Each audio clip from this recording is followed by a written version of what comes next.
A millionaire pretends to be poor to test his employees, and one did something that made everyone freeze.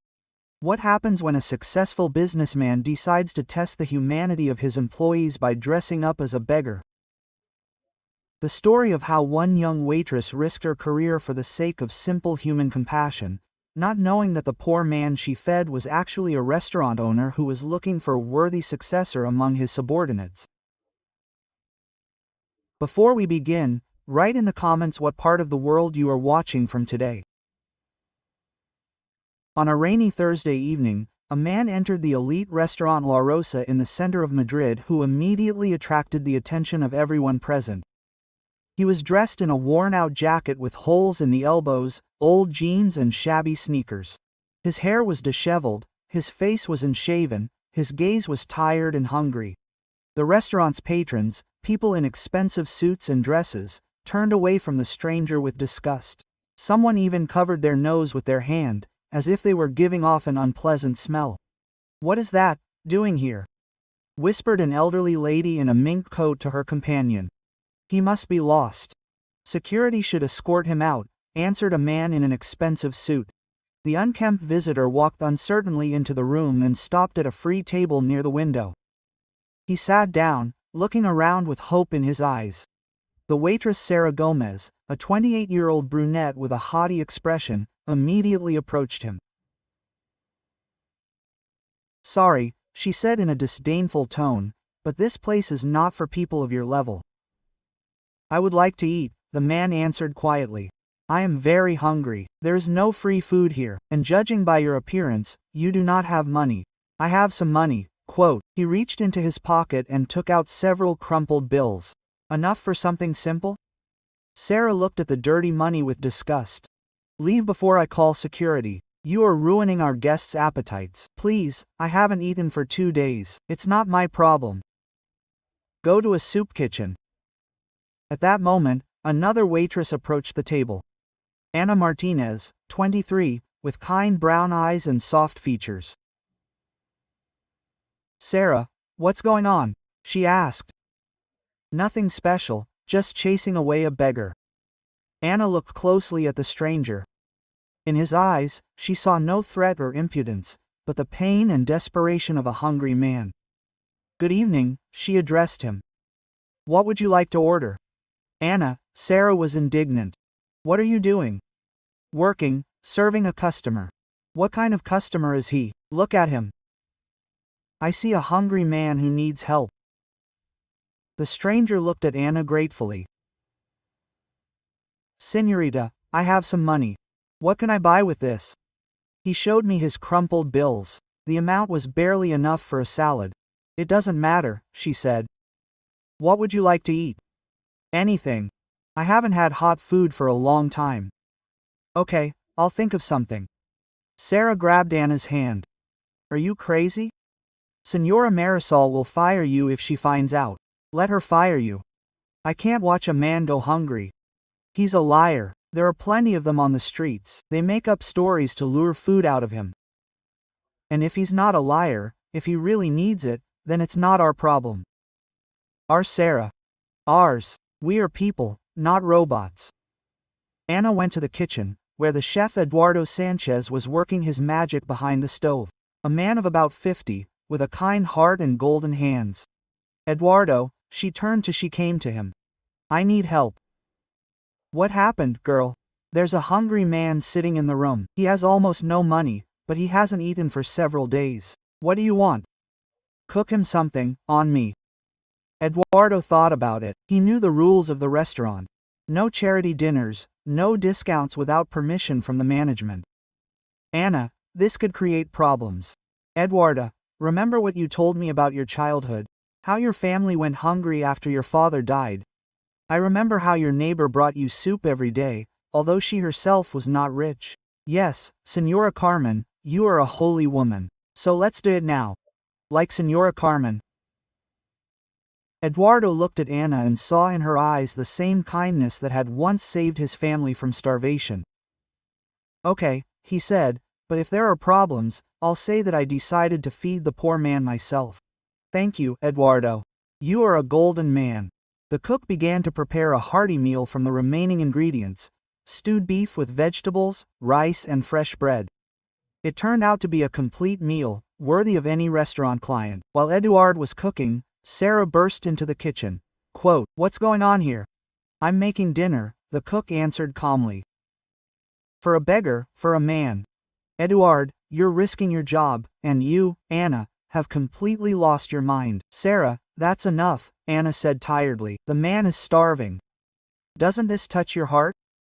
"My heart doesn't touch my work. I'm here to serve solvent customers, not to feed tramps. And I'm here to help people." "Then go work at the soup kitchen."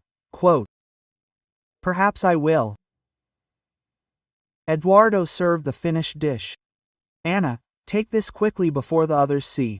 The girl took the tray and headed into the hall, but at the exit from the kitchen, Sarah intercepted her. "I will not allow you to disgrace our restaurant. Get out of my way, Sarah." "Never. I will tell Señora Marisol what you are doing." "Tell me, I am not ashamed of my actions." A verbal altercation broke out between the waitresses, which attracted the attention of the other employees. Some supported Sarah, considering Anna's actions inappropriate. Others silently sympathized, but did not dare to intervene. "What is going on here?" A stern female voice was heard. Marisol Castillo, the owner of the restaurant, entered the kitchen, an elegant woman of about 50 with a piercing gaze and an iron will. "Señora Marisol," Sarah was delighted. "How good that you came. Anna wants to feed for free." Quote, "Is that true?" Marisol asked, looking at Anna. "Not for free," the girl answered. "I'll pay for his dinner from my salary." "Why?" "Because he's hungry, and I can't work peacefully knowing that there's a person next to me who needs help." Marisol looked at the young waitress for a long time, trying to understand her motives. "Okay," she finally said. "Feed him, but the money will really be deducted from your salary." "I agree, Señora Marisol," Sarah was indignant. "This is wrong. We'll set a bad precedent." "Sarah, take care of your tables," the restaurant owner answered coldly. Anna walked into the hall with relief and placed an appetizing dish in front of the stranger. "Thank you," he said, and unshed tears could be heard in his voice. "No one has been so kind to me for a long time." "Not for anything. Enjoy your meal." "And what about the payment?" "Don't worry about that. Everything will be fine." The man began to eat, and she could see that he was really very hungry. He ate slowly, savoring each bite, as if he was afraid that the food might disappear. The other customers in the restaurant watched the scene with different feelings. Some condemned the waitress for disturbing the order, others secretly admired her courage. "Well done, girl," whispered an elderly lady at the next table. Not everyone would dare to do that, and in the corner of the room, a young businessman said to his companion, "This is real service. They care not only about money here, but also about people." Quote, Sarah watched the scene with growing irritation. She could not understand how anyone could risk their job for the sake of some. But what angered her most were the admiring glances some of the customers gave Anna. A plan for revenge was maturing in her head. The next day, the atmosphere in the restaurant was tense. Sarah walked around with a dissatisfied face all morning, demonstratively ignoring Anna. The other employees were also divided into two camps. Some supported the move, while others considered it inappropriate. "Girl, you did the right thing yesterday," Eduarda said when they met in the kitchen. "My grandmother always said, 'Feed the hungry and God will feed you.'" "Thank you, Eduarda. I need support." "What did the others say?" "Differently. Carlos from security said I was right." "But Sarah is jealous of you." "Jealous of what?" "Because you have a heart, while she only has a calculator in her head." At lunchtime, the stranger from yesterday came into the restaurant again. This time he looked a little better. His hair was combed, his face was washed, but his clothes were still shabby. He timidly approached the reception desk where Sarah was standing. Quote, "Good afternoon," he said. "Can I have a table?" "You again?" Sarah looked at him with disdain. "Yesterday they fed you out of pity, and you decided that this was a free cafeteria." "I have money." He showed some banknotes. "I want to thank the waitress from yesterday. Anna is busy, and you don't have enough money for a proper meal anyway. I'll order something simple then. Listen, vagabond, Sarah lowered her voice. Don't test our patience. You were lucky to run into a fool yesterday, but I'm not going to tolerate beggars in our establishment. At that moment Anna approached. Good afternoon, she said pleasantly to the stranger. How are you? We had a good meal yesterday.